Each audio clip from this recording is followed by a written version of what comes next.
Sister నమస్తే. Voice clarity ఉందా sister?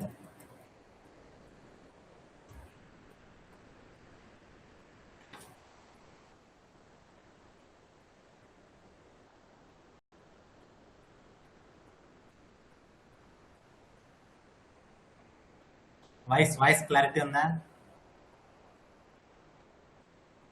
అందరికీ నమస్తే అండి.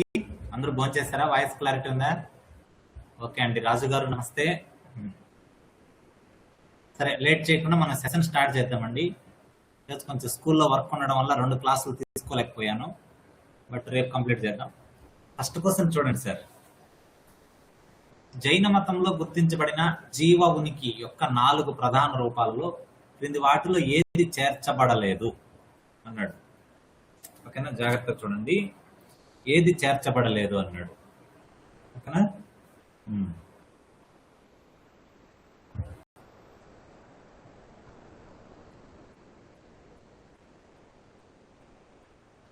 చూడండి.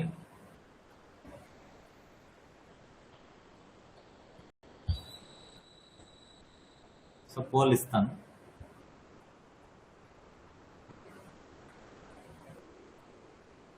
నమస్తే అండి.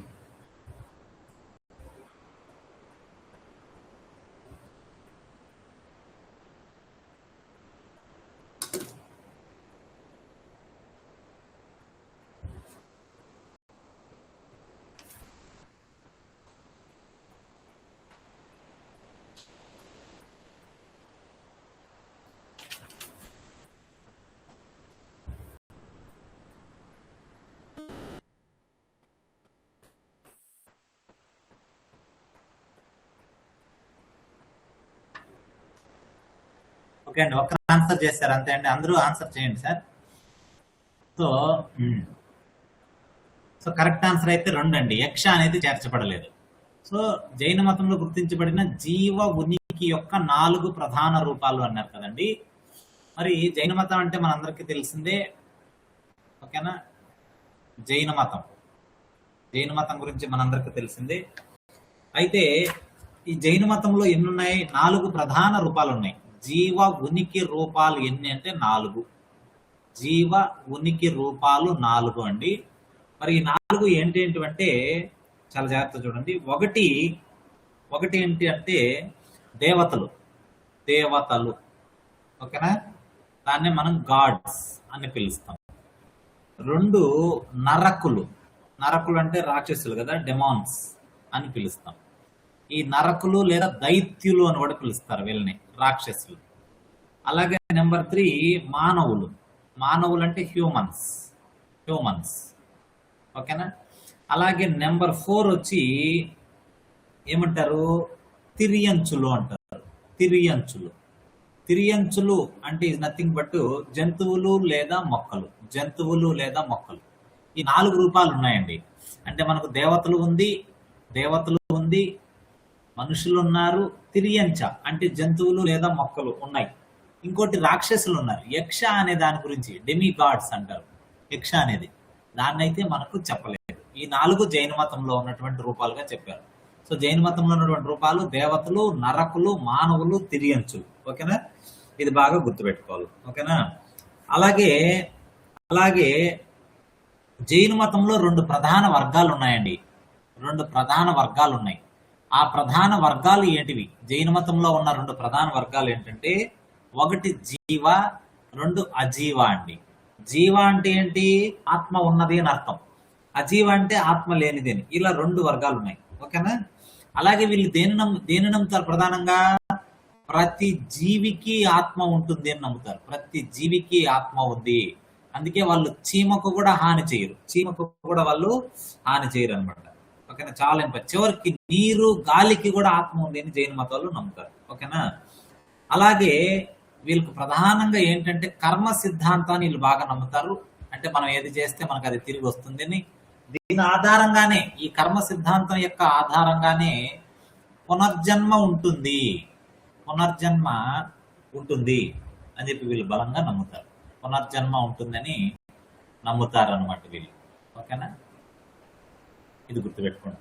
కర్మ సిద్ధాంతం ఆధారంగానే పునర్జన్మ ఉంటుంది అని వీళ్ళు బాగా బలంగా నమ్ముతారండి. ఇది గుర్తుపెట్టుకోండి. ఓకేనా, ఇది మనం బాగా. ఆ తర్వాత ఇంకొక ఇంపార్టెంట్ పాయింట్, వీళ్ళు మోక్షం పొందుతారుగా జైన మతంలో మోక్షం. ఈ మోక్షం పొందిన వారిని ఏమని పిలుస్తారంటే సిద్ధులు అని పిలుస్తారండి. జైన మతంలో ఎవరైతే మోక్షం పొందుతారో వాళ్ళను సిద్ధులు అని పిలుస్తారు. ఓకేనా, ఇది బాగా గుర్తుపెట్టుకోండి. ఆ తర్వాత జైన మతం మనందరికీ తెలుసు, జైన మతం అనేది మనందరికీ తెలుసు. అయితే ఈ జైన మతాన్ని పాటించేవారు, ఎందుకంటే నేను చెప్పాను ఆల్రెడీ 1, 2, 3 క్లాసులు మనకు కొంచెం స్లో ఉంటాయి, ఎందుకంటే కంటెంట్ చెప్పాలి. ఆ తర్వాత ఆల్రెడీ తెలిసిన బిట్లు కాబట్టి కొంచెం ఫాస్ట్ వెళ్ళిపోతుంటాయి. సో జైనాన్ని పాటించే వాళ్ళని, జైన మతాన్ని ఎవరైతే పాటిస్తారో వాళ్ళని నిగ్రంథులు అంటారు.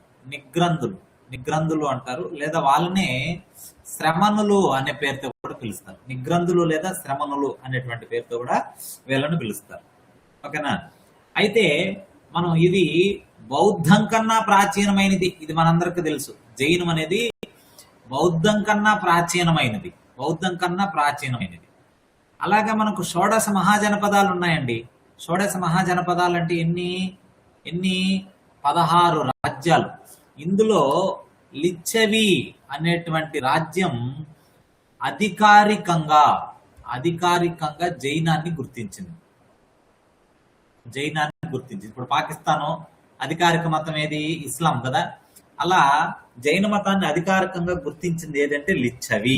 ఓకేనా, గుర్తుపెట్టుకోండి. ఇంకా ముందు మనం వచ్చినప్పుడు జైన మతం గురించి ఇంకా చూద్దాం. ఓకేనా, ఎక్కువ పాయింట్స్ అన్ని ఏడో చెప్పుకోకుండా ముందు మనం చూద్దాం. నెక్స్ట్ క్వశ్చన్ చూడండి. నెక్స్ట్ క్వశ్చన్, తొలి బౌద్ధ చిత్రలేఖనంలో ఖాళీగా ఉన్న ఆసనం దేనికి ప్రత్యేకంగా నిలుస్తుంది? ఓకేనా, ఆప్షన్లు మీరే చూసి ఆన్సర్ చేయండి. ఓకే, నమస్తే రాజేశ్వర్ గారు, నమస్తే.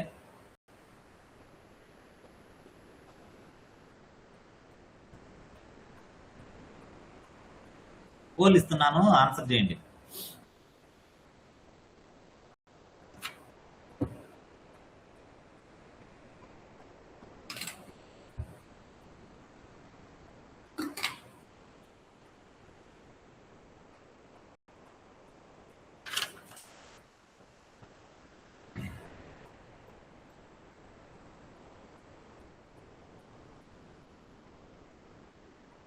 అయిపోయిందా? అందరూ అటెంప్ట్ చేయండి సార్, తప్పు రైట్ ఏం కాదు, అందరూ అటెంప్ట్ చేయండి. చాలా మంది ఇంకా రాలేదు లైవ్కి. ఓకేనా, మెసేజ్ పెట్టాను బట్ రాలేదు. ఓకే, నో ప్రాబ్లం, వాళ్ళు రికార్డ్ చూస్తారు. సో కరెక్ట్ ఆన్సర్ ఒకటండి, బుద్ధిని ధ్యానం గురించి చెప్తుంది. సో బౌద్ధ మత చిత్రలేఖనం అంటే పెయింటింగ్స్. ఇందులో ఖాళీగా ఉన్నటువంటి ఆసనం దేనికి ప్రతీక అంటే బుద్ధిని ధ్యానానికి, మెడిటేషన్ ఆఫ్ ది బుద్ధ. ఓకేనా, గుర్తుపెట్టుకోండి. మనందరికీ ఇది తెలిసిందే. ఓకేనా, కాబట్టి ఇక్కడ చూడాల్సింది ఏంటంటే తొలి బౌద్ధ కళ అంటే ఏదండి? ఇప్పుడు అతను ఏం చెప్పాడు? తొలి బౌద్ధ చిత్రలేఖనం అన్నాడు, అవునా? అంటే తొలి బౌద్ధ కళ అంటే ఏదండి ఇంతకీ? హీనాయానం. తొలి బౌద్ధ కళ అంటే హీనాయాన దశ. ఓకేనా, సో మనం ముందు మౌర్య సామ్రాజ్యం చెప్పుకున్నప్పుడు హీనాయానము, మహాయానం ఇవన్నీ కూడా క్లియర్ గా చెప్పుకుందాం. ఎప్పుడు 2 శాఖలుగా విడిపోయింది, ఇవన్నీ కూడా ఎన్ని బౌద్ధ సంగీతాలు జరిగాయి అవన్నీ కూడా మనం ముందు చెప్పుకున్నాం. ఎందుకంటే అంతా ఇక్కడ చెప్పేస్తే కంటెంట్ ఎక్కువైపోతుంది. రిలేటెడ్ కొన్ని పాయింట్స్ మాత్రం, ఇంపార్టెంట్ పాయింట్స్ చెప్పుకుంటూ పోతాము. ఓకేనా, అయితే ఈ హీనాయానం యొక్క ప్రత్యేకత ఏంటండి? హీనాయానం యొక్క ప్రత్యేకత ఏంటి, ఎవరైనా చెప్తారా? అంటే బుద్ధుడిని ఏమనింది హీనాయానము? ఏమనింది? చిహ్నాల ద్వారా కొలిచింది, చిహ్నాల ద్వారా సూచించింది. అంటే మానవ రూపం ఇవ్వలేదు. ఈ 2 పాయింట్లు చాలా జాగ్రత్తగా గుర్తుపెట్టుకోవాలి. మానవ రూపం అనేది ఇవ్వలేదు, చిహ్నాల ద్వారా మాత్రమే సూచించింది. Very very important. అందుకని ఖాళీగా ఉంది అంటే అర్థం అది ధ్యానానికి ప్రతీక. మానవ రూపంలో అంటే బుద్ధిని రూపాన్ని ఇచ్చేవాళ్ళు, ఇవ్వలేదు. కాబట్టి ఖాళీగా ఉన్నటువంటి ఆసనం దేనికి ప్రసిద్ధి అంటే ధ్యానానికి ప్రసిద్ధి. ఖాళీగా ఉన్నటువంటి ఆసనం ధ్యానానికి ప్రసిద్ధి. అలాగే మనందరికి తెలుసు బోధి వృక్షం దేనికి ప్రసిద్ధి? బోధి వృక్షం దేనికి ప్రసిద్ధి అంటే కామెంట్ సెక్షన్ లో చెప్పండి. బోధి వృక్షం దేనికి ప్రసిద్ధి? జ్ఞానోదయానికి ప్రసిద్ధి. బోధి వృక్షం వచ్చి జ్ఞానోదయానికి ప్రసిద్ధి. అలాగే ధర్మచక్రం దేనికి ప్రసిద్ధి అండి? ఉపన్యాసానికి, ఫస్ట్ ఉపన్యాసం, మొదటి ఉపన్యాసానికి ఓకేనా ప్రసిద్ధి. అలాగే స్తూపం, స్తూపం దేనికి ప్రసిద్ధి? మరణం అంటే మహాపరినిర్యాణం, మహాపరినిర్యాణం ఓకేనా, నిర్యాణం అంటే మరణానికి ప్రసిద్ధి. అలాగే పద్మం, పద్మం వచ్చి బుద్ధుని యొక్క జననం, బుద్ధుని జననం పుట్టుకకు ప్రసిద్ధి. అలాగే మహాభినిష్క్రమణ, మహాభినిష్క్రమణ ఓకేనా అంటే గుర్రం గుర్తు, గుర్రం గుర్తు. ఈ గుర్రం గుర్తు దేనికి? ఇంటి నుండి వెళ్ళిపోవడానికి, ఇంటి నుండి వెళ్ళిపోవడానికి గుర్తు ఓకేనా, ఇంటి నుండి వెళ్ళిపోవడానికి ఇవి అన్నమాట. ఇవన్నీ కూడా మనకు గుర్తులు బాగా తెలుసు ఓకేనా. అయితే అయితే మనం ఏం చెప్పుకున్నాం? హీనాయాన దశలో, హీనాయాన దశ ఏదైతే మనం చెప్పుకుంటున్నామో ఈ హీనాయాన దశలో బుద్ధుడిని మానవ రూపంలో కాకుండా చిహ్నాల ద్వారా బుద్ధుడిని పూజించారు. మరి మానవ రూపం ఇచ్చిన కళ ఏది? మానవ రూపం ఇచ్చిన కళ ఏది? రేపు అడగచ్చుగా, గౌతమ బుద్ధుడికి మానవ రూపం ఇచ్చినటువంటి కళ ఏదయ్యా అని అడుగుతాడు. అప్పుడు మనం ఏం చెప్పాలంటే ఒకటి గాంధార, రెండు మధుర. ఒకటి గాంధార, రెండు మధుర. మనకు అమరావతి శిల్పకళ కూడా ఉంది. ఫస్ట్ ఈ రెండు మనకు బుద్ధుడికి మానవ విగ్రహాల తయారీ ప్రారంభం చేయడం అన్నమాట ఓకేనా. ఆ తర్వాత అమరావతి కూడా ఉంటుంది, పద్మాసనంలో ఉన్నటువంటి బుద్ధుడు ఉంటాడు అమరావతిలో. మనకు ఆల్రెడీ ఏపీ హిస్టరీలో చెప్పాను నేను, కూర్చొని ఉంటాడు. ఇక్కడ ఈ రెండిటిలో నిల్చొని ఉంటాడు బుద్ధుడు, విగ్రహాలన్నీ నిల్చొని ఉంటాయి. అమరావతిలో మాత్రం కూర్చొని పద్మాసనంలో ఉంటాడు, పద్మాసనంలో ఉంటాడు బుద్ధుడు ఓకేనా. అంటే ఆ రెండిటికి ఇది భిన్నంగా ఉంటుంది ఓకేనా. ఇది మనం గుర్తుపెట్టుకోవాలి. ఇంకా తర్వాత బౌద్ధ మతం ఎప్పుడు పుట్టింది ఏంటి, ఇవన్నీ కూడా మనం బౌద్ధం వచ్చినప్పుడు చూద్దాం. మనం ఆల్రెడీ చెప్పినాం ఓకేనా. దాదాపు ఎన్ని శాఖలు వచ్చాయి? మలివేదం తర్వాత, మలివేద నాగరికత తర్వాత బ్రాహ్మణ మతం యొక్క ఆధిపత్యాన్ని ఖండిస్తూ 62 శాఖలు వచ్చాయి. 62 మతాలకు చెందినటువంటి శాఖలు అనేటివి వచ్చాయి. Very very important. అయితే ఇందులో బౌద్ధం కూడా ఒకటి మనం బాగా గుర్తుపెట్టుకోవాలి. అది ఆ తర్వాత మనం ఇంకా ముందు వచ్చినప్పుడు గౌతమ బుద్ధుని గురించి, అతని తెగ గురించి, వాటన్నిటి గురించి క్లియర్ గా చూద్దాం. ఎందుకంటే బిట్స్ ఇంకా మనం నెంబర్ ఆఫ్ చేస్తాం కాబట్టి. నెక్స్ట్ ఇక్కడ నేను చెప్పినవన్నీ ఇక్కడ ఉంటాయి. మొదటి ఉపన్యాసం వచ్చి అలాగే మొదటి ఉపన్యాసం అంటే ఏంటి? ధర్మచక్రం. అలాగే మహాపరినిర్యాణం అంటే మరణించడం, స్తూపం, మహాభినిష్క్రమణం ఇంటి నుంచి బయట రావడం, దానికి గుర్రం, ఇవన్నీ మీకు చెప్పాను అన్నమాట ఓకేనా. ఖాళీగా ఉంటే ధ్యానం. నెక్స్ట్ అమరావతి స్తూపం మరియు దాని ఉపెత్తు శిల్పాలపై కింది ప్రకటనలలో ఏది సరి అయినది? అమరావతి స్తూపం గురించి అడుగుతున్నాడు. మా వాళ్ళు ఇప్పుడు కామెంట్ సెక్షన్ లో చెప్పాలి ఆన్సర్, లేకపోతే ఒప్పుకునేదే లేదు ఓకేనా. అమరావతి స్తూపం గురించి అడుగుతున్నాడు.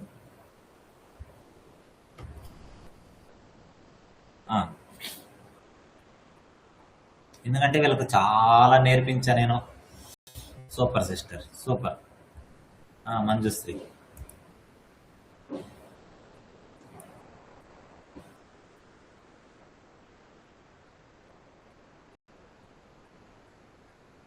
పోల్ ఇచ్చాను, ఆన్సర్ చేయండి.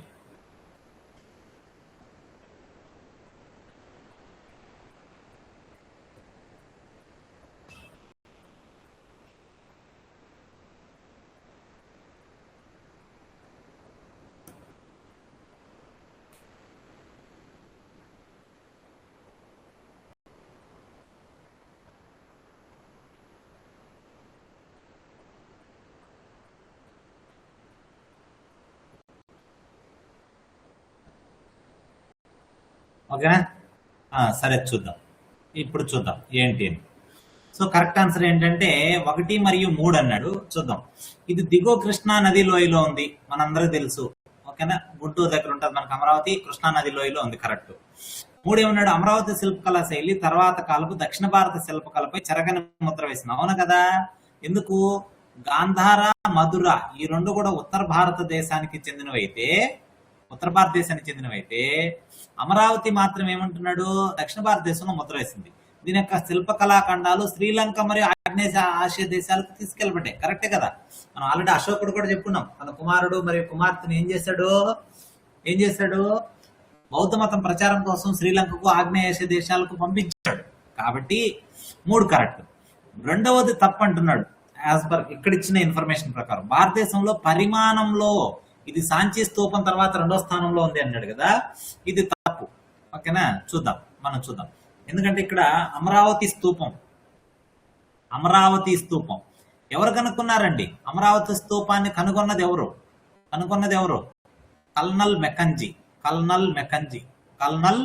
మెకంజీ కనుగొన్నాడు. ఓకేనా, అలాగే ఎప్పుడు కనుగొన్నాడండి? కామెంట్ సెక్షన్ లో చెప్పండి. మా వాళ్ళు కామెంట్ సెక్షన్ లో చెప్తారు ఎప్పుడు కనుక్కున్నాడు అమరావతి స్తూపాన్ని ఎప్పుడు కనుక్కున్నారు?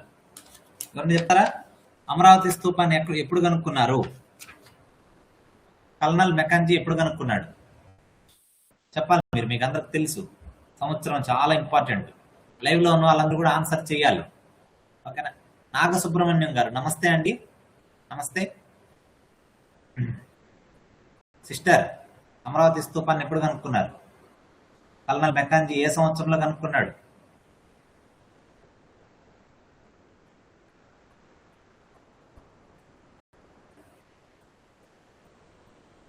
చెప్తారా?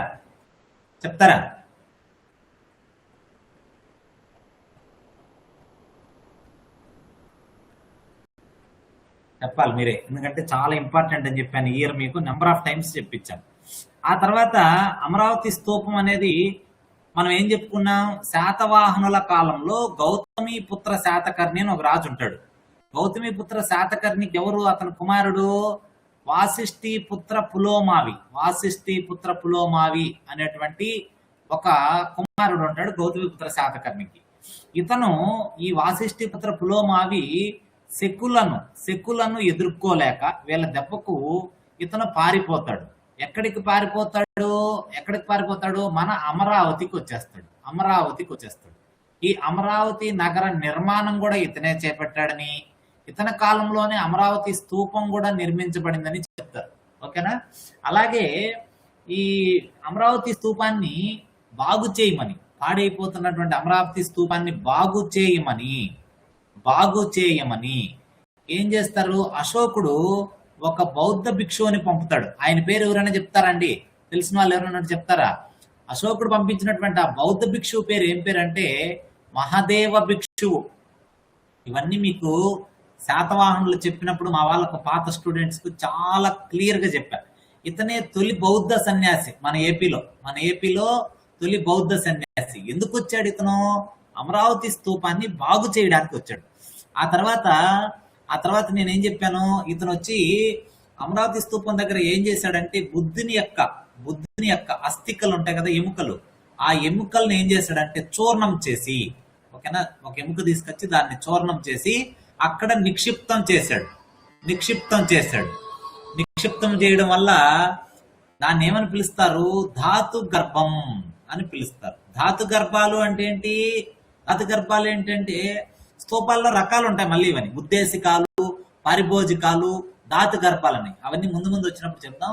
అంటే బుద్ధుని యొక్క శరీర అవశేషాలను ఒక చోట పెడితే దాన్ని ధాతు గర్భం అనేటువంటి పేరుతో పిలుస్తారు.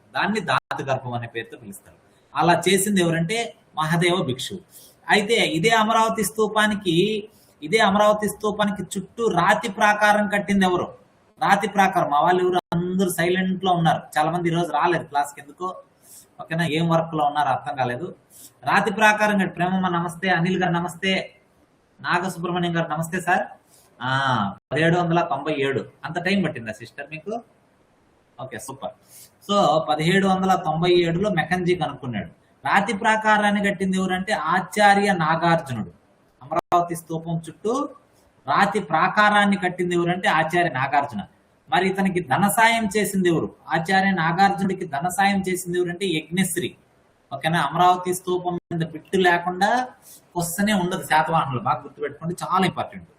కాబట్టి యజ్ఞశ్రీ శాతకర్ణి ఈయనకు ధన సహాయం చేస్తాడు. ఆ తర్వాత అమరావతి స్తూపానికి చుట్టూ 4 వైపులా 4 స్తంభాలు ఉంటాయి. ఓకేనా, వీటిని ఏమని పిలుస్తారు?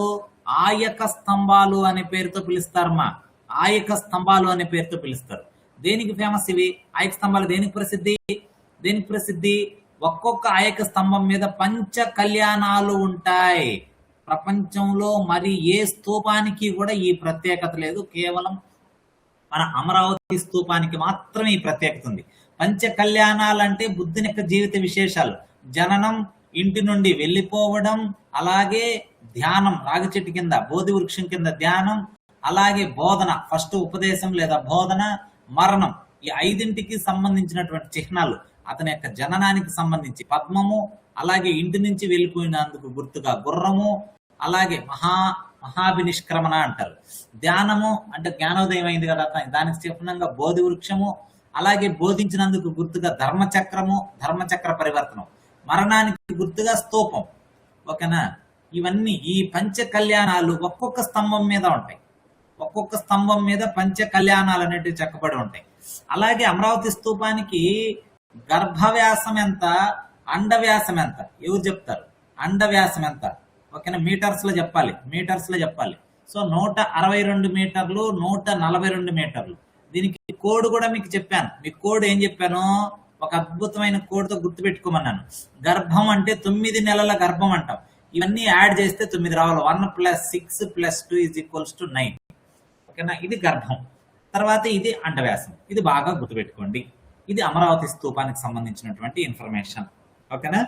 అది. ఆ తర్వాత ఇక్కడ ఏమన్నాడు? ఇప్పుడైతే పల్నాడు జిల్లా అండి. ఒకవేళ ప్రస్తుతం ఎక్కడ అని అడిగితే పల్నాడు అని గుర్తుపెట్టుకోండి.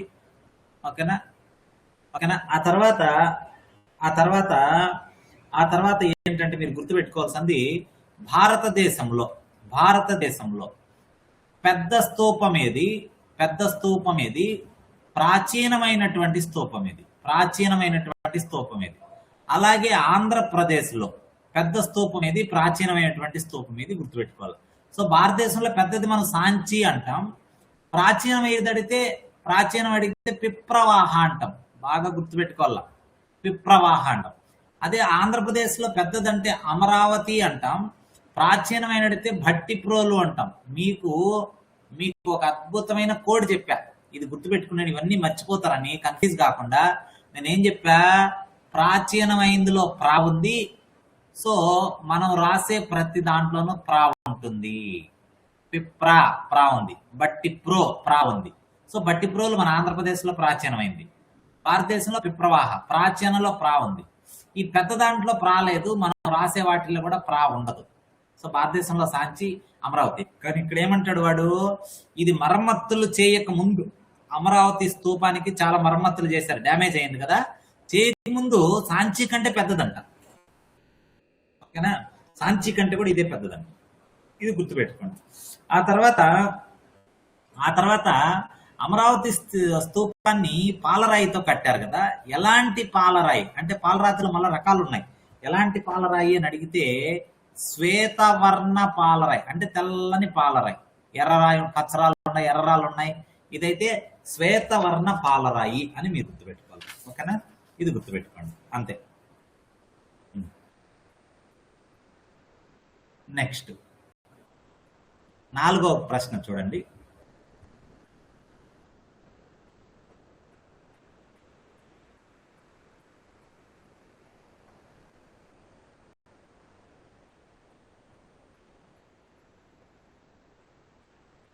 Super sister, super.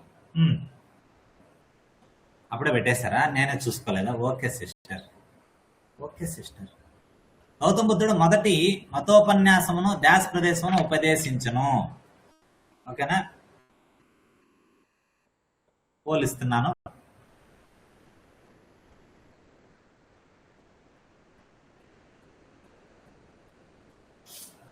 Anil message చెయ్యి. ఇంకా ఇలా చాలా మంది, ప్రేమమ్మ ఉన్నారు, ఇంకా చాలా మంది రాలేదు. రావాలి ఇంకా. నాగ సుబ్రహ్మణ్యం గారు నమస్తే అండి. మీ వాట్సాప్ నెంబర్ ఉంటే పెట్టండి, గ్రూప్లో యాడ్ చేసుకుంటాము. క్లాస్ ఉన్నప్పుడు గ్రూప్ కాల్ వస్తుంది, ఫోన్ కాల్ ఎత్తద్దండి. నేను మిస్డ్ కాల్ ఇచ్చి వదిలేస్తాను, 4-5 రింగ్లు ఇచ్చి. అంటే అప్పుడు క్లాస్ స్టార్ట్ అవుతుందని అర్థం అండి. నేను మెసేజ్ చేస్తాను, అప్పుడు మీరు అలర్ట్గా రావచ్చు. ఓకేనా? అది. సో ఇప్పుడు మనల్ని ఏమడిగాడు? గౌతమ బుద్ధుడు యొక్క మొదటి మత ఉపన్యాసం ఎక్కడిచ్చాడు? మనందరికి తెలుసు, సారనాథ్. ఎక్కడుంది? వారణాసి, ఉత్తరప్రదేశ్.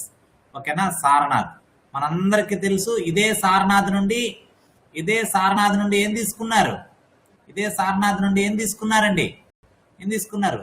ధర్మచక్రం తీసుకున్నారండి. అశోకుడు చెప్పాడు కదా ధర్మచక్రం తీసుకోమని. మనకు సింహాలు ఉంటాయి, 4 తలల సింహాలు కింద ఉంటుంది అనమాట. జాతీయ జెండాలో కూడా ఉంటాయి. అవునా? మొత్తం ఎన్ని ఉంటాయి? 24 ఆకులు ఉంటాయి దీంట్లో, ఈ ధర్మచక్రంలో. దీన్ని జెండాకి తీసుకున్నాం. ఇది సారనాథ్ నుంచే తీసుకోవడం జరిగింది. ఇటీవల జీకే క్వశ్చన్ ఉంటుంది సారనాథ్ మీద, చెప్తారు ఎవరైనా? ఎందుకంటే యునెస్కో దీన్ని వారసత్వ జాబితాలో చేర్చింది భారతదేశంలో. ఓకేనా? ఎన్నవ జాబితా ఇది? ఎన్నవది? అలా చేర్చిండేది ఎన్నవది? ఎవరైనా కామెంట్ సెక్షన్ లో చెప్పండి చూద్దాం. కరెంట్ అఫైర్స్ ఎంతవరకు ఫాలో అవుతున్నారు చూద్దాం.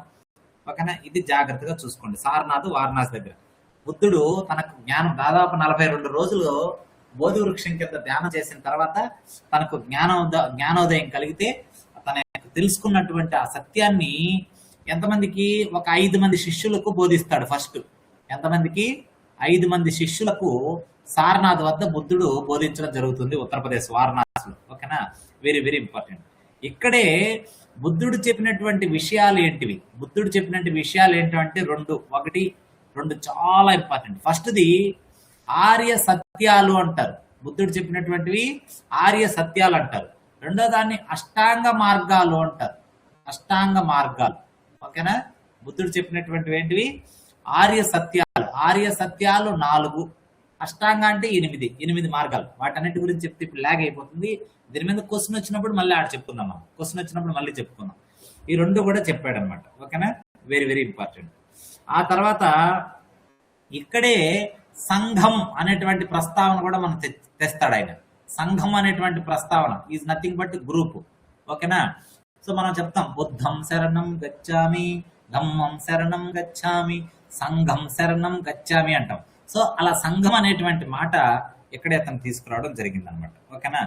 అలాగే ఇక్కడ ఈ సారనాథ్లో మనకు బుద్ధుడు 5 మంది శిష్యులకు బోధన చేశాడు కాబట్టి ఈ సారనాథ్లోనే అతనికి గుర్తుగా స్తూపాన్ని నిర్మించింది ఎవరు అని అడిగితే గ్రేట్ ఎంపరర్ అశోకుడు స్తూపాన్ని నిర్మించడం జరిగింది. ఓకేనా? ఇంకా మనం ముందు కొత్త పాయింట్లు వచ్చినప్పుడు అన్ని ఒకే చోట కాకుండా డిఫరెంట్ ప్లేసెస్ లో మనం డిస్కస్ చేసుకోవాలి. ఓకేనా? సూపర్. 45వ ప్లేస్. Super sister. ఓకేనా? యునెస్కో వారసత్వ జాబితాలో చేర్చింది 45వ వారసత్వ సంపద ఇది. ఓకేనా? ఇటీవలే రీసెంట్ గా జూలైలోనే. బాగా గుర్తుపెట్టుకోండి, చాలా ఇంపార్టెంట్. ఓకేనా? చాలా ఇంపార్టెంట్, గుర్తుపెట్టుకోండి. నెక్స్ట్ క్వశ్చన్కి వెళ్దాం.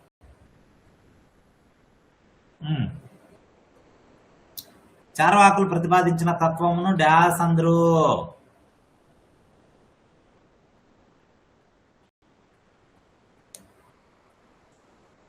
పోలిస్తున్నాను.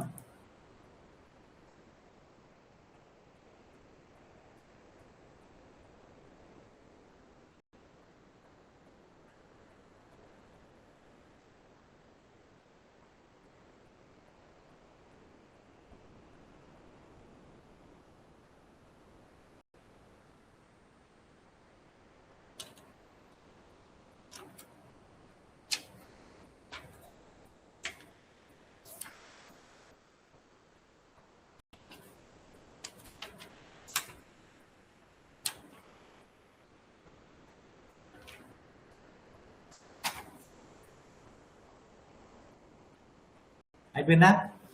ఓకేనా? సో ఒక్కరు మాత్రమే ఆన్సర్ చేశారు.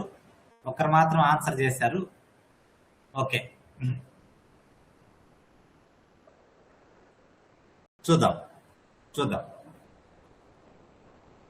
మరి ఏంటి కరెక్ట్ ఆన్సర్ ఏంటనేది చూద్దాం. కరెక్ట్ ఆన్సర్ అయితే 2. కరెక్ట్ ఆన్సర్ ఏంటి? లోకాయుత. చార్వాకులు ప్రతిపాదించిన తత్వశాస్త్రాన్ని లోకాయుత అని పిలుస్తారు. ఏమంటారు? లోకాయుత అంటారు. ఇంతకీ చార్వాక దర్శనం అంటే ఏంటి? చార్వాక దర్శనం అంటే ప్రధానంగా 2 అంశాలండి. ఒకటి ఏంటంటే భౌతికవాదం. ఒకటి వచ్చి భౌతికవాదం అండి. రెండోది నాస్తిక తత్వశాస్త్రం. ఈ 2 చార్వాకులు చెప్పారు. మరి భౌతికవాదం అంటే ఏంటి? కంటికి కనిపించేదే నిజం. కంటికి కనిపించేది మాత్రమే నిజం, మిగతా అంతా అబద్ధం అని చెప్పి వీళ్ళు నమ్ముతారనమాట. Very very important. అలాగే వేదాలను కానీ, స్వర్గము నరకము అనేటువంటి భావన కానీ, స్వర్గము మరియు నరకం అనేటువంటి భావనను కానీ, పునర్జన్మను కానీ వీళ్ళు అసలు నమ్మరు. ఓకేనా? వేదాలను కానీ, స్వర్గము నరకము అనేటువంటి భావనను కానీ, పునర్జన్మను కానీ ఎట్టి పరిస్థితుల్లో వీళ్ళు నమ్మరు. ఇది గుర్తుపెట్టుకోండి. ఓకేనా? ఆ తర్వాత మనం గుర్తుపెట్టుకోవాల్సింది ఏంటంటే ఈ చార్వాకులు లోకాయుతను నమ్ముతారు. లోకాయుత అనేటువంటి దాన్ని బాగా ప్రచారం చేశారు. లోకాయుత అంటేనే సామాన్య ప్రజలలో ప్రాచుర్యం పొందింది అని అర్థం. లోకాయుత అంటే ఏంటి? సామాన్య ప్రజలలో ప్రాచుర్యం పొందింది అని అర్థం. ప్రాచుర్యం పొందింది అనేటువంటి అర్థాన్ని ఇస్తుంది అనమాట. Very very important. ఓకేనా? తర్వాత మూలకర్త ఎవరు? ఈ తత్వం ఏదైతే భౌతికవాదము నాస్తిక తత్వం ఉందో దీనికి ఎవరిని మూలకర్తగా వీళ్ళు చెప్పారు అంటే బృహస్పతిని చెప్పారు. దేవతల గురుడు అంటాంగా మనం. గురుడు లేదా బృహస్పతి లేదా జుపిటర్ అంటారు కదా. అతన్ని ఈ వాదానికి మూలకర్త అని చెప్తారు. ఓకేనా? ఇదంతా బాగుంది. దీన్ని అభివృద్ధి చేసింది ఎవరు అంటే ఈ వాదాన్ని చెప్పింది ఎవరు? ఈ చార్వాక వాదాన్ని అభివృద్ధి చేసినటువంటి వ్యక్తి లేదా చెప్పినటువంటి వ్యక్తి ఎవరంటే అజిత కేశ కంబలిన్. ఎవరు? అజిత కేశ కంబలిన్ అనేటువంటి వాడు దీన్ని బాగా అభివృద్ధి చేయడం జరిగింది. ఓకేనా? చార్వాక దర్శనం అన్నా లోకాయుత వాదం అన్నా ఒకటే. ఓకేనా? ఇది వెరీ వెరీ ఇంపార్టెంట్. ఓకేనా? అంతే. ఆ తర్వాత ఇతని గురువులు ఎవరు, శిష్యులు ఎవరు మనకు అంత అవసరం లేదు. వాటికి సరిపోతుంది ఇన్ఫర్మేషన్. నెక్స్ట్ క్వశ్చన్ చూద్దాం.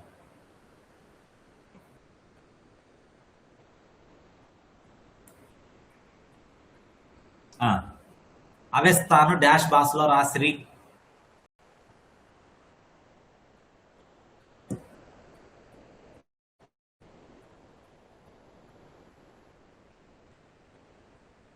Super sister. అంతే. పోలిస్తున్నాను, ఆన్సర్ చేయండి.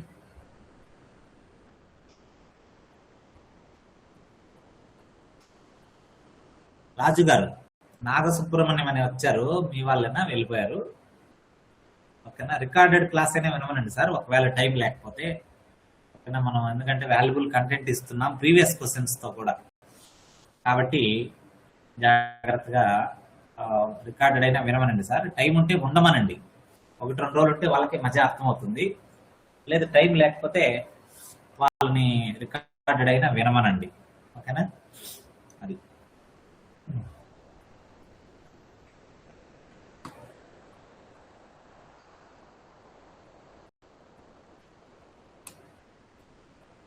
సూపర్. ఓకే అండి. సో కరెక్ట్ ఆన్సర్ ఏంటంటే ఇరానియన్. కరెక్ట్ ఆన్సర్ ఏంటి? ఇరానియన్. అవెస్తాను డాష్ భాషలో రాశారు ఏంటి? ఇరానియన్ భాషలో రాశారు. అవెస్తా అంటే ఏంటి? ఇక్కడ జెండా అవెస్తా అంతే. వాడి పూర్తిగా ఇవ్వకుండా ఆల్రెడీ మనం చెప్పుకున్నాగా జెండా అవెస్తా అనేటువంటిది ఏంటి? Holy book. ఇది ఒక పవిత్రమైనటువంటి గ్రంథం. ఇప్పుడు మన హిందువులకి పవిత్రమైనటువంటి గ్రంథం ఏది? భగవద్గీత. అలాగే ముస్లింలకి పవిత్రమైనటువంటి గ్రంథం ఏది? ఖురాన్. అలాగే క్రిస్టియన్లకి పవిత్రమైనటువంటి గ్రంథం ఏది? బైబిల్. అలాగే బౌద్ధ మతానికి మన సిక్కులు ఉన్నారు, సిక్కులకి పవిత్రమైనటువంటి గ్రంథం ఏది? గురు గ్రంథ్ సాహిబ్. తెలుసు కదా సిక్కులకి గురు గ్రంథ్ సాహిబ్. ఇవన్నీ మీకు తెలుసు కాబట్టి నేను చెప్పట్లేదు. సో జెండా అవెస్త ఎవరిదంటే పారసీకులు లేదా జొరాస్ట్రియన్లు అని పిలుస్తారు వీళ్ళని. జొరాస్ట్రియన్లు వీళ్ళ యొక్క పవిత్ర గ్రంథం. ఓకేనా? వీళ్ళ యొక్క పవిత్ర గ్రంథం పారసీకులు లేదా జొరాస్ట్రియన్ల యొక్క పవిత్ర గ్రంథం. Very very very very important. ఓకేనా? ఇంతకీ ఇందులో ఉన్నటువంటి భాష పేరు ఏం పేరు? ఇందులో ఉన్నటువంటి భాష పేరు అవెస్తాస్ అంటారు. భాష పేరే అవెస్తాస్. మరి అవెస్తాస్ అనేటువంటి భాష పురాతన ఇరానియన్ కుటుంబానికి చెందినది. పురాతన ఇరానియన్ కుటుంబానికి చెందినది. ఓకేనా? భాషా కుటుంబాలు ఉంటాయి మనకు. అలా అవెస్తాష్ అనే భాష ఇరానియన్ కుటుంబానికి చెందిందనమాట. Very very very very important. ఓకేనా. అలాగే అలాగే ఈ భాష ఒక వేదానికి దగ్గర సంబంధాన్ని కలిగి ఉంటది. ఏ వేదానికి దగ్గర సంబంధాన్ని కలిగి ఉంటదంటే ఋగ్వేదానికి ఇది చాలా దగ్గర సంబంధాన్ని కలిగి ఉంటది. ఓకేనా, గుర్తుపెట్టుకోండి. ఆ వ్యాకరణంలో కానీ ఆ పదజాలంలో కానీ ఋగ్వేదానికి దగ్గర సంబంధాన్ని కలిగి ఉంటుంది. అందుకే ఋగ్వేదంలో దశరాజ ఘనయుద్ధం గురించి ఉంటే ఈ జెండా అవస్థ అనే బుక్ లో కూడా ఈ యుద్ధం గురించి ప్రస్తావన ఉంటుంది. ఓకేనా, ఇలా గుర్తుపెట్టుకోండి. ఓకేనా, ఇది ఓకేనా. కాబట్టి ఈ భాష వల్ల ఏ సంస్కృతి అభివృద్ధి చెందింది అని అడుగుతాడు రేపు. ఏ సంస్కృతి అభివృద్ధి చెందింది అంటే ఇండో ఇరానియన్ తెగల సంస్కృతి. ఇండో ఇరానియన్ తెగల యొక్క సంస్కృతి అనేది ఈ భాష వల్ల అభివృద్ధి చెందింది అని మనం చెప్పచ్చు. ఓకేనా, అంతే, నాకు రీచ్ ఏం అవసరం లేదు. నెక్స్ట్ క్వశ్చన్కి వెళ్దాం.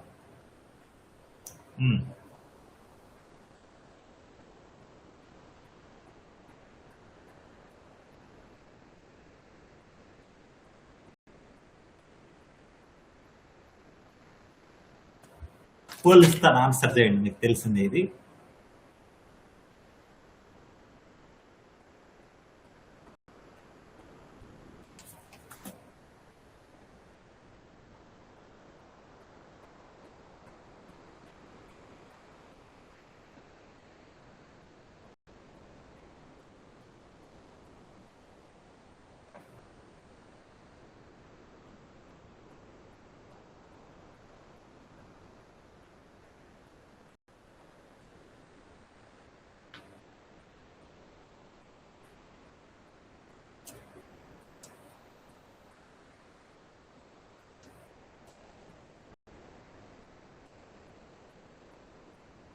సూపర్.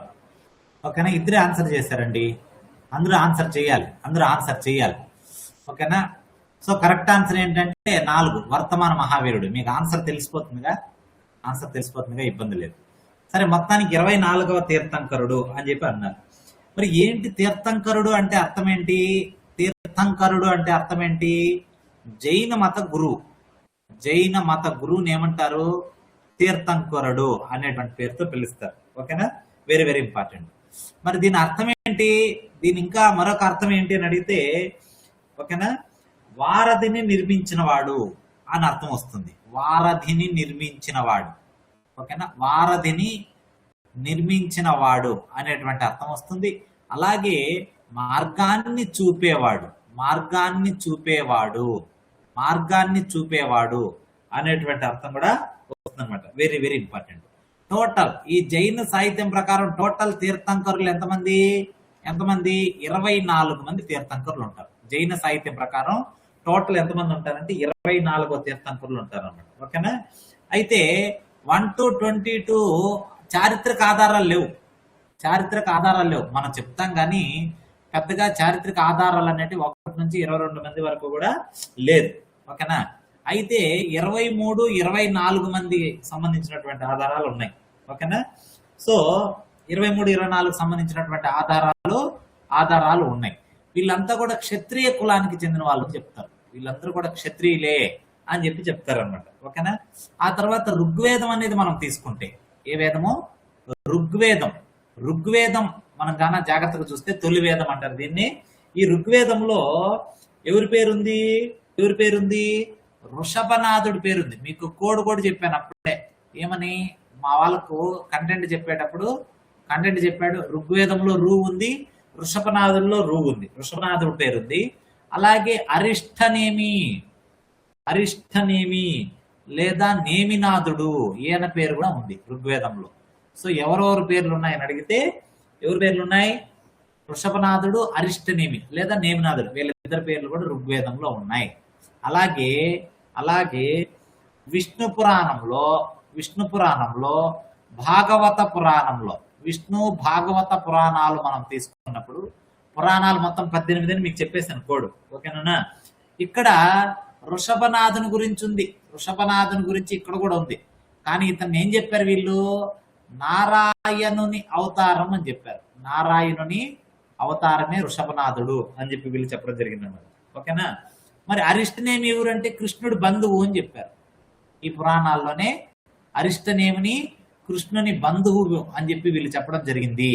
ఓకేనా, కృష్ణుడి బంధువు అని చెప్పి చెప్పడం జరిగింది అనమాట. ఓకేనా, అదే ఒకవేళ ఒక గురువు తీర్థంకరుడు కావాలి అంటే తీర్థంకరుడు అంటే ఏం చేయాలి? 4 స్టేజెస్ దాటాలి.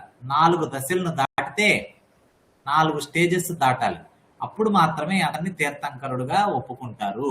మరి ఏంటయ్యా స్టేజెస్ అంటే, 1 సాధు అంటే సంపూర్ణమైనటువంటి సన్యాసిగా ఉండాలి. అలాగే 2 ఉపాధ్యాయ అంటే టీచర్ స్థాయిలో ఉండాలి. అలాగే 3 ఆచార్య ప్రొఫెసర్ స్థాయికి వెళ్ళాలి. అలాగే 4 అరిహంత్ నిర్యాణం పొందబోయేవాడు. ఓకేనా, మరణానికి సిద్ధంగా ఉండేవాడు. ఇలాంటి స్టేజ్లు దాటితే అప్పుడు మాత్రమే తీర్థంకరుడు అని పిలుస్తారు. ఓకేనా, అలాగే మనం ఏం చెప్పుకున్నాం? మొదటి తీర్థంకరుడు వృషభనాథుడు అన్నాం కదా.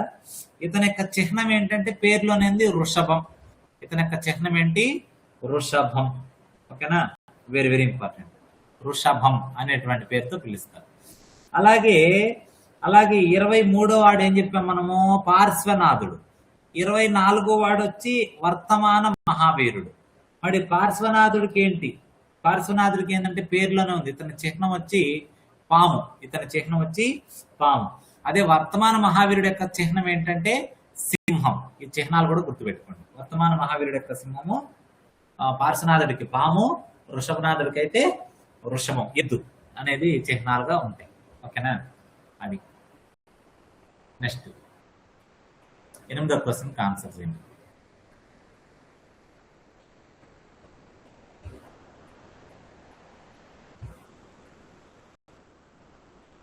క్రీస్తు పూర్వం 326 సంవత్సరం భారతదేశంలో అలెగ్జాండర్ వచ్చిన మార్గం ఏది అన్నాడు. ఓకేనా, అలెగ్జాండర్ వచ్చినటువంటి మార్గం.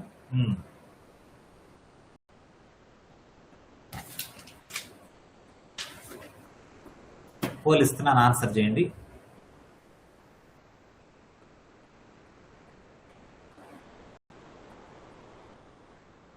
అంటే 22 సిస్టర్. అరిష్టనేమి లేదా నేమినాథుడు 22.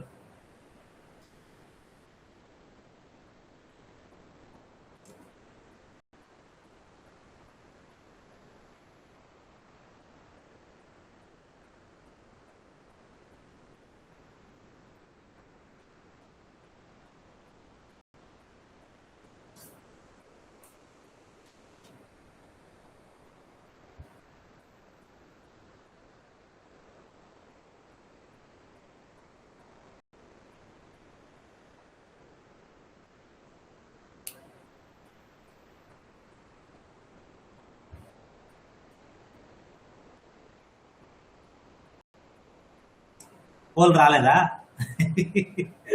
అంతే, కైబర్ అనేటువంటి కణం ద్వారా వచ్చాడు.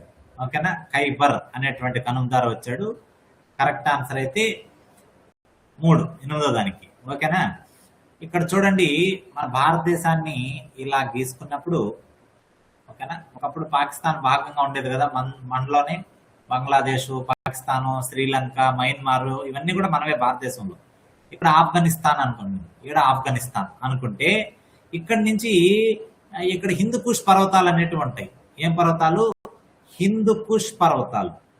ఓకేనా, ఈ హిందూకుష్ పర్వతాల్లో ఒక కనుమ ఉంది. ఓకేనా, ఖైబర్, బోలాన్ అని కనుమలు ఉంటాయి. అందులో ఖైబర్ అనేది చాలా ఫేమస్ ఈజీగా రావడానికి. ఈ ఖైబర్ అనేటువంటి కనుమ గుండా అలెగ్జాండర్ భారతదేశంలోకి వచ్చాడు. ఏ భాగంలో ఉన్నాయి ఇవి? వాయువ్య భాగంలో. ఒకవేళ ఏ భాగం నుంచి వచ్చాడు అని కూడా అడిగాడు అనుకో, మనం కన్ఫ్యూజ్ కాకుండా, అలెగ్జాండర్ వాయువ్య భాగంలో వచ్చాడు. హిందూకుష్ పర్వతాలలో ఉన్నటువంటి ఖైబర్ అనేటువంటి కనుమ. హిందూకుష్ అనేది పర్వతాలు. ఓకేనా, జాగ్రఫీ వచ్చినప్పుడు మనం ఇంకా నీట్ గా దీని గురించి చెప్పుకుందాం. ఈ కనుమ ద్వారా రావడం జరిగింది అనమాట. ఎప్పుడు? క్రీస్తు పూర్వం 326లో రావడం జరిగింది. ఇది గుర్తుపెట్టుకోవాలి. అయితే వచ్చిన తర్వాత మనోడు యుద్ధం చేయాల్సి వచ్చింది. ఎవరితో యుద్ధం చేశాడు? కామెంట్ సెక్షన్ లో చెప్పండి. మనోడు యుద్ధం చేశాడు. ఓకేనా, యుద్ధం చేశాడు. సో యుద్ధం ఎవరితో చేశాడు? పోరస్ అనేటువంటి రాజుతో చేశాడు. పోరస్ వర్సెస్ అలెగ్జాండర్ మధ్య యుద్ధం జరిగింది. ఓకేనా, అయితే పోరస్ ఈజ్ నథింగ్ బట్ పురుషోత్తముడు. అవునా? The great Indian emperor. ఓకేనా? పురుషోత్తముడు. ఓకేనా? ఏ నది ఒడ్డున జరిగింది? జీలం. సింధు నదికి 5 ఉపనదులు ఉంటాయి. జీలం, చీనాబ్, రావి, బియాస్, సట్లెజ్ అని 5 ఉంటాయి. అందులో జీలం నది ఒడ్డున జరిగింది. మరి యుద్ధం పేరేం పేరు? వాళ్ళు చేసినటువంటి యుద్ధం పేరేం పేరు అంటే హైడాస్పస్ యుద్ధం. ఏం పేరు? హైడాస్పస్ యుద్ధం అనేటువంటి పేరుతో కూడా పిలుస్తారు. ఓకేనా? చాలా ఇంపార్టెంట్. హైడాస్పస్ యుద్ధం అంటారు. ఓకేనా? అయితే అయితే అయితే ఇక్కడ అలెగ్జాండర్ సైన్యం అనేది ఏమైందంటే ఇక్కడ అంటే మీకు ఇక్కడ ఉపనదుల గురించి చెప్పేస్తున్నానండి. సింధు నది ఉంటుంది కదా, ఇది జీలం, ఇది చినాబ్. జీలం వచ్చి ఎక్కడ కలుస్తుందంటే చీనాబ్ లో కలుస్తుంది. ఇది రావి. ఓకేనా? రావి కూడా చినాబ్లోనే పోయి కలుస్తుంది. ఓకేనా? రావి కూడా చినాబ్లోనే పోయి కలుస్తుంది. ఇట్లేస్తున్నా చూడండి, కలిసే వాటికి బాణం గుర్తు. జీలం, చినాబ్, రావి. కానీ బియాస్ ఇట్లా వస్తుంది. బియాస్ అనేది ఇట్లా వస్తుంది. ఓకేనా? బియాస్ ఇట్లా వస్తుంది. ఆ తర్వాత సట్లెజ్ ఇట్లా వస్తుంది. ఇది సట్లెజ్. అంటే బియాస్ దేంట్లో కలుస్తుంది? ఇప్పుడు సట్లెజ్ లో కలుస్తుంది. బియాస్ వచ్చి సట్లెజ్ లో కలుస్తుంది. ఈ సట్లెజ్ లోకి వచ్చి ఏం కలుస్తుంది? చినాబ్ వచ్చి కలుస్తుంది. ఓకేనా? ఈ సట్లెజ్ పోయి ఇలా వచ్చేటువంటి సింధులో కలుస్తుంది. ఇది సింధు. ఓకేనా? పాకిస్తాన్ లో ఉంటుంది. అది అక్కడ పోయి కలుస్తుంది సట్లెజ్. ఇవి ఉపనదులు. సో యుద్ధం జరిగింది అక్కడ. ఇప్పుడు జీలం నది ఒడ్డున జరిగింది. యుద్ధం జరిగింది. అయితే అలెగ్జాండర్ సైన్యము జీలము, చినాబ్, రావి దాటుకున్నారు, కానీ బియాస్ దాటడానికి ఒప్పుకోలేదు. వాళ్ళకి ధైర్యం సరిపోవాలి. సో బియాస్ నదిని మేము దాటము, ఈ బియాస్ నదిని మేము దాటమని చెప్పి అలెగ్జాండర్ సైన్యం చెప్తే, అందువల్ల వాడు వెనక్కి తగ్గి జీలం నది ఒడ్డునే యుద్ధం చేయాల్సి వస్తుంది అనమాట. ఓకేనా? Very very very very very very important. అయితే పురుషోత్తముడి యుద్ధంలో ఓడిపోతాడు. ఎందుకు? పురుషోత్తముడి యొక్క ఏనుగు ఉంటుంది. అప్పుడు జీలం నదికి వర్షాలు పడి వరదలు ఉంటాయి, కొంచెం బురదగా ఉంటుంది. పొరపాటుని ఏనుగు కాలు జారి పడిపోతుంది అనమాట. దానివల్ల అతను ఓడిపోవాల్సి వస్తుంది. అంతే తప్ప అలెగ్జాండర్ ఏం పెద్ద పురుషోత్తముడిని ఓడించగలిగినంత వీరుడైతే కాదు. ఓకేనా? విశ్వ విజేత అనుకుంటారు, కానీ మన పురుషోత్తముని ఓడించలేకపోయాడు. ఇది బాగా గుర్తుపెట్టుకోండి. ఓకేనా? అది. ఆ తర్వాత ఈ యుద్ధం తర్వాత బలంగా ఏర్పడినటువంటి సామ్రాజ్యమే మౌర్య సామ్రాజ్యం. అది గుర్తుపెట్టుకోండి చాలు. నెక్స్ట్ 9వ క్వశ్చన్. బింబిసారుడు డాష్ రాజవంశమునకు చెందినవాడు. 2 పోల్స్ మిస్ అయిపోయినాయా? ఏమైంది సిస్టర్?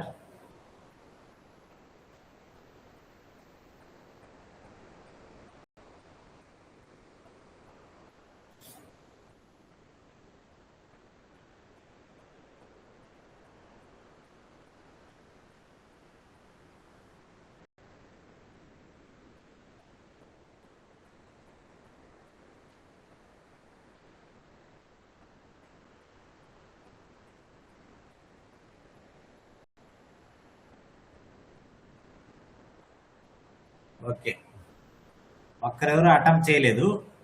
మిగతా వాళ్ళందరూ కూడా బాగానే అటెంప్ట్ చేశారు. ప్రేమమ్మ, రాజేశ్వరి గారు, రెహానా సిస్టర్, 3 ఉన్నారు. ఇలా చాలా మంది రాలా క్లాస్కి, దొంగలు. ఓకే.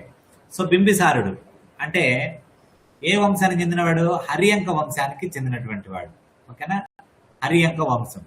ఇక్కడ జైన బౌద్ధ మతాలతో పాటు మనకి ఇచ్చేసాడు హరియంక వంశం. ఓకేనా? బాగా గుర్తుపెట్టుకోండి, హరియంక వంశం. ఇక్కడ 2 కోడ్లు ఉంటాయి చూడండి. ఈయన బింబిసార, ఇంకొక ఆయన బిందుసార అంటాడు. ఊరు బిందుసార అశోకుడి తండ్రి. అశోక ఉంటాడు కదా, అశోకుడి తండ్రి. వీళ్ళది అశోకుడు అంటే మనకు మౌర్య వంశం గుర్తొచ్చేస్తుంది, నో ప్రాబ్లం. కానీ వీళ్ళిద్దరి పేర్లు కన్ఫ్యూజ్ అవుతుంటారు అందరూ. అందువల్ల నేను ఏం చెప్పానంటే చిన్న లాజిక్ చెప్పాను. శోకము అంటే కన్నీరు, అశోకం అంటే కన్నీరు లేనిది అని అర్థం. కన్నీరు లేనిది, కన్నీరు రానిది అశోకము. అశోక వనము అంటాం రామాయణంలో. అంటే ఆ వనంలో ఎప్పుడు ఆనందంగా ఉంటుంది, బాధ కన్నీరు ఉండదని. అందుకని సీతమ్మ హ్యాపీగా ఉండాలని రావణాసురుడు ఆ వనంలో పెడతాడు, కానీ ఆమె ఏడుస్తూనే ఉంటుంది. సో అట్లా కన్నీరు లేనిది. కన్నీరు నీటి బిందువు ఇలా గుర్తుపెట్టుకుంటే అప్పుడు మీకు ఈజీగా అశోకుడు వాళ్ళ నాన్న బిందుసారుడు, వాళ్ళది మౌర్య వంశం.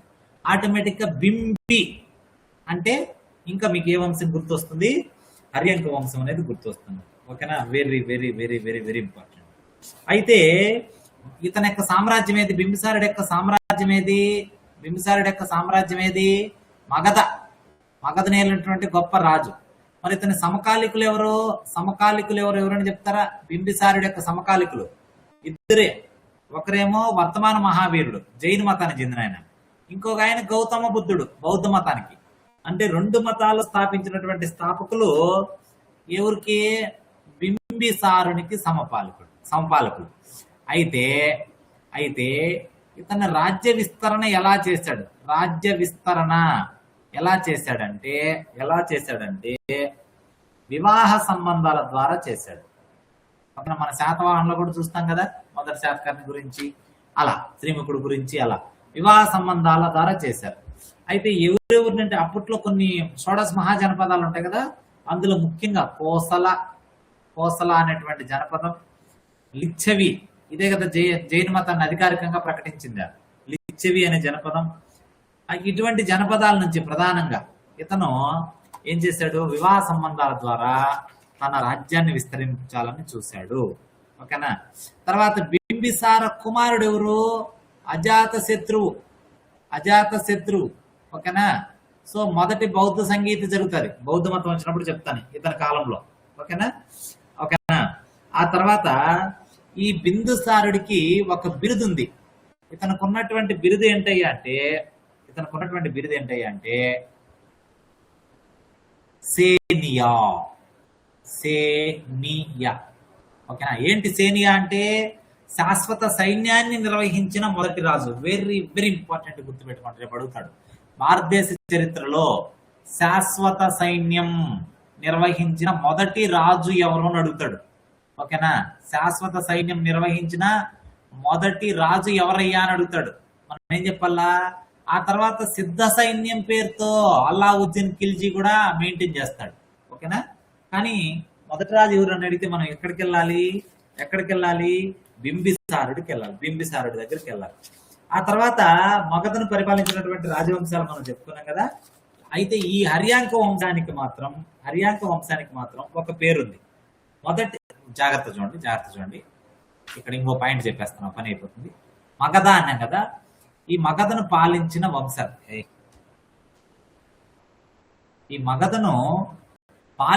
వంశాలు, ఏంటయ్యా అంటే,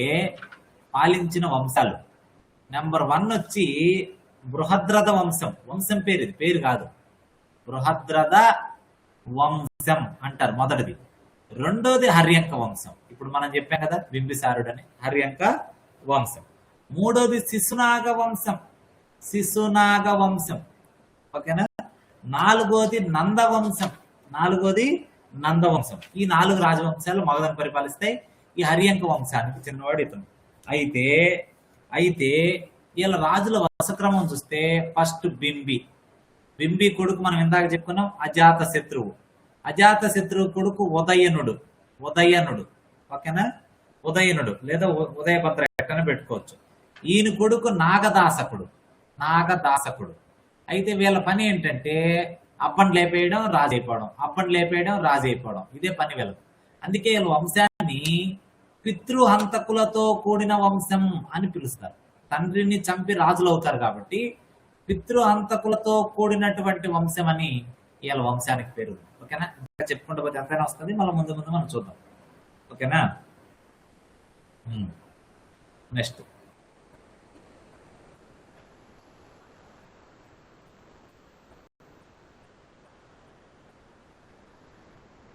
ఓకేనా. నెక్స్ట్ అవును సిస్టర్, బౌద్ధ మతాన్ని యాక్సెప్ట్ చేసినటువంటి మొట్టమొదటి రాజు ఇతని ఆస్థానంలో జీవకుడు అనే వైద్యుడు ఉంటాడు. ఓకేనా. ఇంకా చాలా ఉన్నాయి, మనం ముందు చూసుకున్నాం. Next question.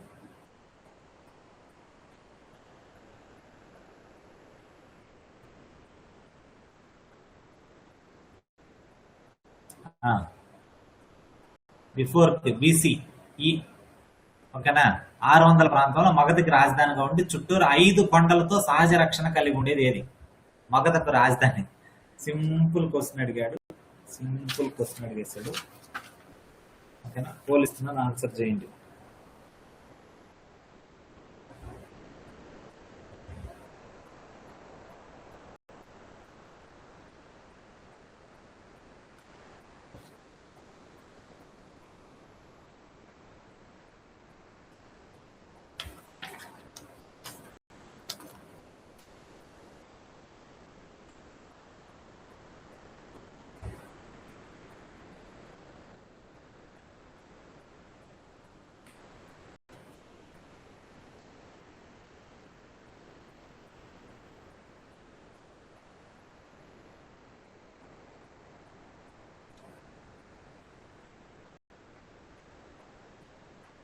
సూపర్. ఓకేనా, కొందరు ఆన్సర్ చేస్తున్నారండి, అందరూ చేయాలి సార్, అందరూ చేయాలి. ఓకేనా, సో కరెక్ట్ ఆన్సర్ ఏంటంటే చూడండి, కరెక్ట్ ఆన్సర్ ఏంటి? రాజగృహ. రాజగృహ మనందరికి తెలుసు. సో మగధ షోడశ మహాజనపదాల్లో చాలా పెద్దది, చాలా పాపులర్ మగధ, మనందరికి తెలుసు. ఓకేనా, దీని యొక్క రాజధాని పేరు ఏం పేరు అంటే రాజగృహ లేదా గిరివ్రజ. రాజగృహ లేదా గిరివ్రజ అని పిలుస్తారు. ఇది ప్రస్తుతం ఎక్కడుంది? బీహార్ అనేటువంటి రాష్ట్రంలో, రాజ్గిరి అనేటువంటి ప్రాంతంలో ఇది ఉందన్నమాట. ఓకేనా, ఇదే మగధకు తొలి రాజధాని. అదేంటి ఇది? మగధకు తొలి రాజధాని అంటున్నారు, మరి రెండవ రాజధాని కూడా ఉందా అంటే ఉంది.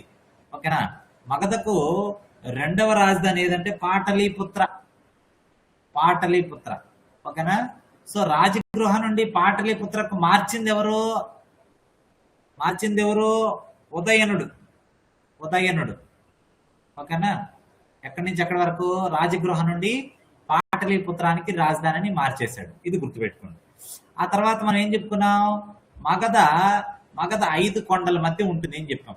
మగధ ఎక్కడ ఉంటుంది? 5 కొండల మధ్య ఉంటుంది అని చెప్పాం. మరి ఒకవేళ అంటే అవసరం లేదు, జస్ట్ విపులాచల మొదటి కొండ, విపులాచల అనేటువంటి కొండ, అలాగే రత్నగిరి అనేటువంటి కొండ, అలాగే వైభార అనేటువంటి కొండ, అలాగే గిరియక్ అనేటువంటి కొండ, అలాగే ఉదయగిరి. ఈ 5 కొండల మధ్య ఈ మగధ అనేది ప్రకృతి సిద్ధంగా ఒక రక్షణ కోటలాగా ఈ కొండలు అనేవి ఉంటాయి. ఓకేనా, చాలా ఇంపార్టెంట్. అలాగే ఇక్కడ ఏం జరిగింది? ఎక్కడ రాజగృహ లేదా గిరివ్రజలో ఏం జరిగింది? 1వ బౌద్ధ సంగీతి జరిగింది.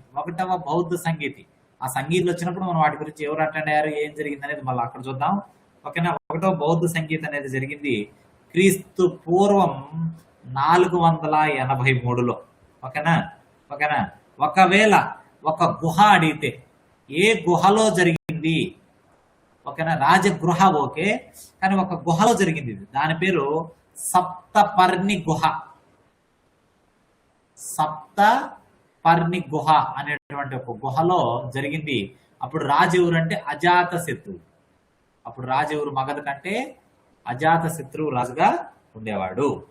ఓకేనా, ఇది నెక్స్ట్.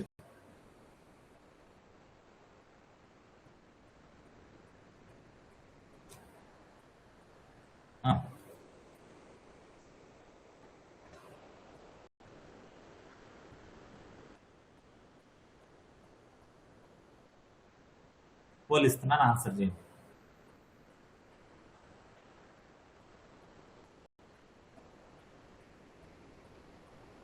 అంతే, మామూలుగా ఉండదు.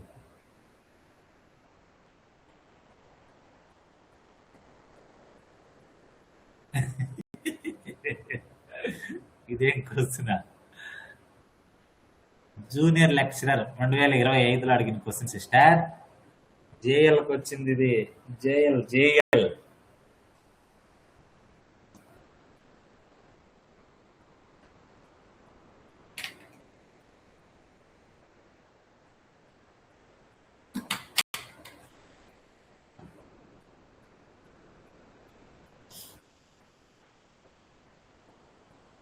ఓకేనా, ఒక్కరు చేయలా, ఒక్కరే ఆన్సర్ పెట్టారు, రాయేసినారు. అది కూడా తప్పు అయిపోయింది. ఆ ఒక్కరు ఎవరమ్మా?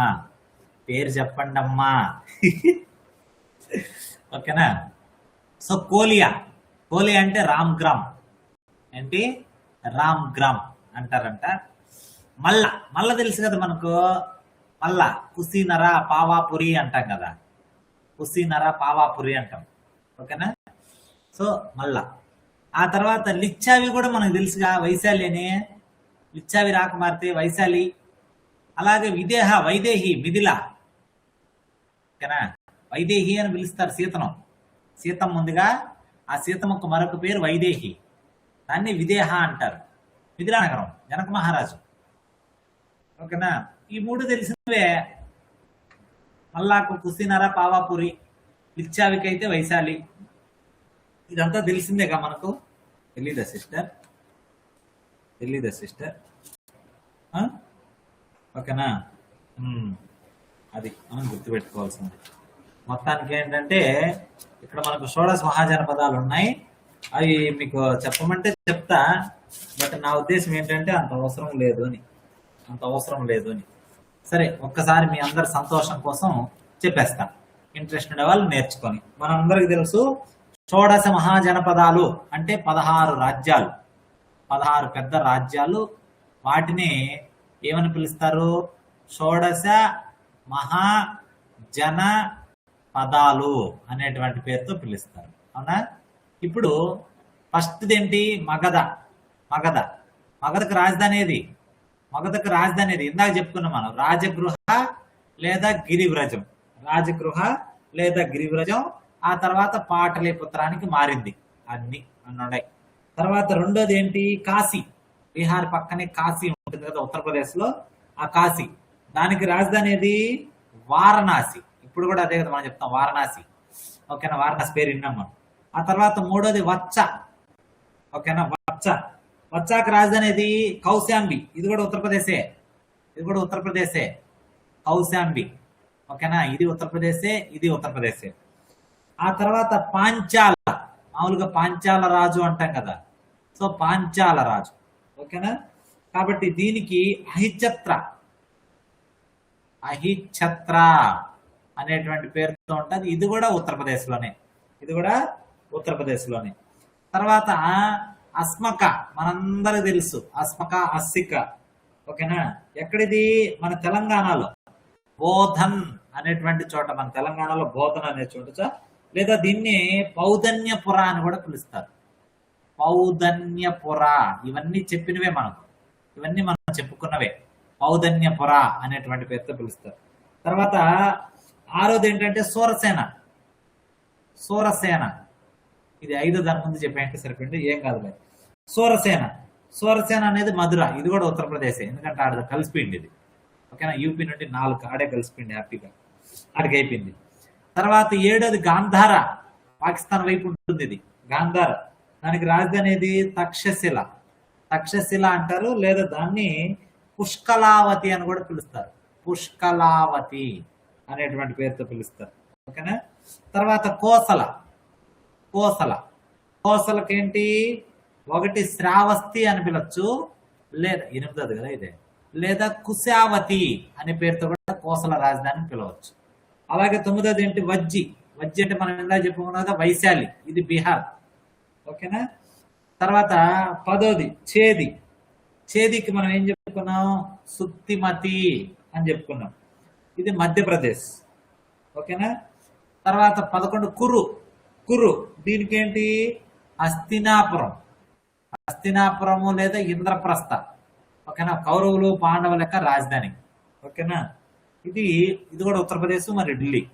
ఆ తర్వాత 12 అవంతి రాజధాని కూడా మనం చెప్పుకున్నాం, ఉజ్జయిని అని. ఓకేనా? ఉజ్జయిని అని లేదా మాహిష్మతి అని. ఓకేనా? ఈ 2 వస్తాయి అవంతి. తర్వాత 13వది కాంబోజ రాజు అంటాం. ఓకేనా? రాజపురం. రాజధాని ఏంటంటే రాజపురం. తర్వాత 14వది అంగకి రాజధాని ఏది? చంప. ఓకేనా? ఇది బీహార్లో ఉంటుంది, బీహార్లో. తర్వాత 15వది మల్ల అనేది ఎక్కడ? ఇప్పుడు మనం ఇందాక వచ్చింది కదా, పావాపురి లేదా కుశీనగరం. ఓకేనా? ఇది కూడా ఉత్తరప్రదేశ్లో ఉంటుంది.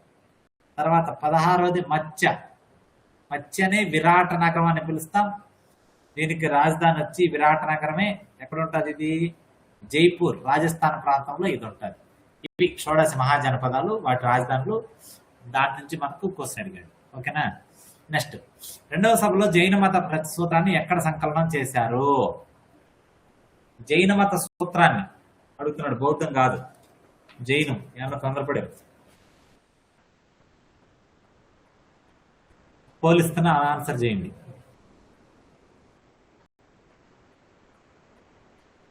అంతే, తగ్గేదిలే.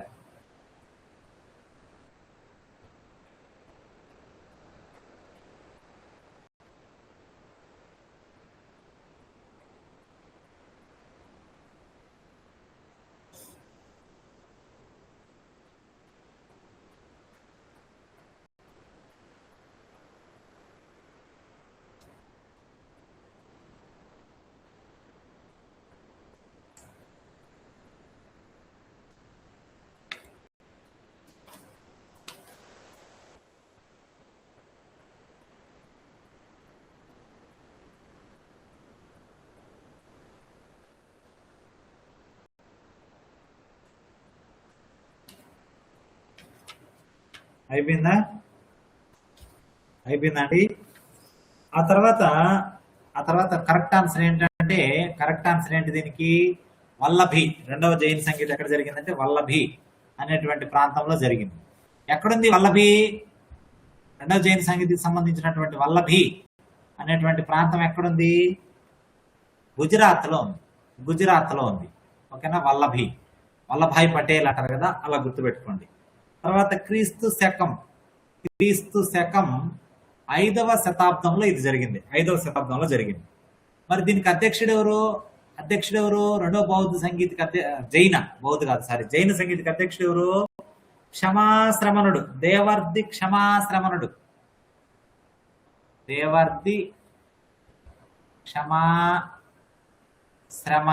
అనేటువంటి వాడు దీనికి అధ్యక్షుడు అయ్యాడు. ఓకేనా? అలాగే ఇందులో ఏం చేశారు?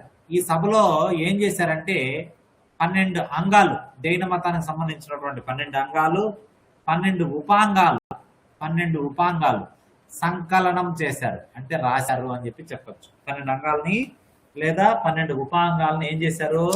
సంకలనం చేశారు అని చెప్పొచ్చు. మరి ఇది 2 బాగానే ఉంది. 1వది ఎప్పుడు జరిగింది? 2 బాగానే ఉంది సార్, 2వది బాగానే చెప్పారు. 1వది ఎప్పుడు జరిగింది అంటే 300 BCలో జరిగింది. 300 BCలో జరిగింది, బిఫోర్ క్రిస్ట్. ఓకేనా? ఇదైతే 5వ శతాబ్దం లేదా 512 అని కూడా చెప్పచ్చు. ఓకేనా? మరి ఎక్కడ జరిగింది ఇది? పాటలీపుత్రంలో జరిగింది.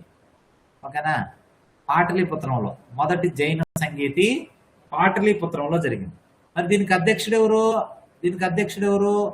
స్థూలభద్ర. ఎవరు ఈ స్థూలభద్ర? శ్వేతాంబర జైనం. అంటే జైనంలో 2 రకాలు ఉంటాయి.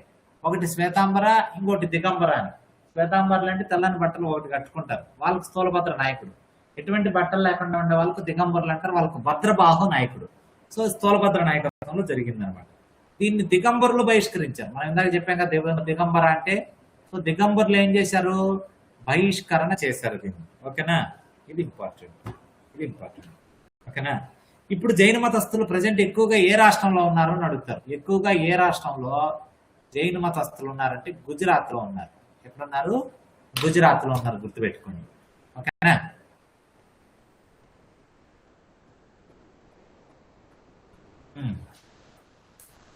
మామూలుగా ఉండదు, తగ్గేదేలే. ఓకేనా? చాలా మంది నిలకడగా ఉండలేకపోతున్నారు. నిలకడగా ఉంటేనే సబ్జెక్ట్ వస్తుంది. లాస్ట్ వరకు వినాలి, నేర్చుకోవాలి. ఓకేనా? లెటర్ బోర్డు చూద్దాం ఒకసారి. రెహాన్ సిస్టర్ ఒక్కరే ఉన్నారు, ఇంకెవరు లేరు, చుట్టుపక్కల ఎవరు లేరు. ఒక్కటి కూడా రాంగ్ పెట్టలేదు. 8 పెట్టారు, 8 కరెక్ట్గానే పెట్టారు. Congratulation sister. సో ఇంతటి దాపుదాం, మళ్ళీ మనం రేపు కంటిన్యూ అవుదాం. ఓకేనా? థ్యాంక్ యూ అందరికీ. Good night. ఒక 4-5 క్లాసులు ఇలాగే ఉంటాయి. 4-5 కాదని 2-3 క్లాసులు, ఎందుకంటే ఎక్స్ప్లెనేషన్ ఉంటుంది కాబట్టి. ఆ తర్వాత మనం సయ్యని వెళ్ళిపోతాం.